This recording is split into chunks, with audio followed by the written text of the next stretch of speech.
మళ్ళా చెప్తా ఉన్నా, అర పైసా అవినీతి కూడా జరగలేదు, రూపాయి అవినీతి కూడా జరగలేదు. మళ్ళీ చెప్తా ఉన్నా, తెలంగాణ కోసం, తెలంగాణ ఇమేజ్ను ఆకాశం అంత ఎత్తుకు తీసుకుపోవడం కోసం, భారతదేశంలో మాత్రమే కాదు ప్రపంచ పటంలో హైదరాబాద్ని ఒక విశ్వనగరంగా ప్రతిష్ఠించడం కోసం తీసుకున్న నిర్ణయం తప్ప ఏమీ ఆశించి కానీ మీలాగా ఏదో వెనకాల గుడుపుటాన్ని చేసుకొని చేసిన పని కానే కాదు. ఇక్కడ మొబిలిటీకి కేంద్రంగా భవిష్యత్తులో ఎలక్ట్రిక్ వాహనాలు ఏవైతే వస్తున్నాయో వాటన్నిటికీ ప్రధాన కేంద్రంగా హైదరాబాద్ను, తెలంగాణను తీర్చిదిద్దాలనే ఒక ఉత్కృష్టమైన ఆలోచన చేసినాం తప్ప మీలాగా నికృష్టమైన ఆలోచనలు మాకు లేవు. మళ్ళీ చెప్తా ఉన్నాను, మీలాగా దివాలాకోరు పనులు చేయాల్సిన కర్మ మాకు లేదు. 110% మళ్ళీ చెప్తున్నా, మీరు ఏ రకంగా వచ్చినా, ఏ విచారణకు రమ్మన్నా నేను వస్తాను.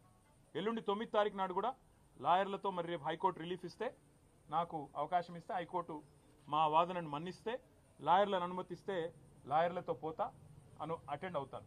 ఈడీ కూడా పిలిచింది 16వ తారీఖు నాడు, తప్పకుండా వారి దగ్గర కూడా పోతాను. వారు కూడా ఏమడిగినా సమాధానం చెప్పడానికి నేను రెడీగా ఉన్నాను. నాకు దాపరికము లేదు, నాకు దాయాల్సింది కూడా ఏం లేదు. నిజాయితీకి ధైర్యం ఎక్కువ.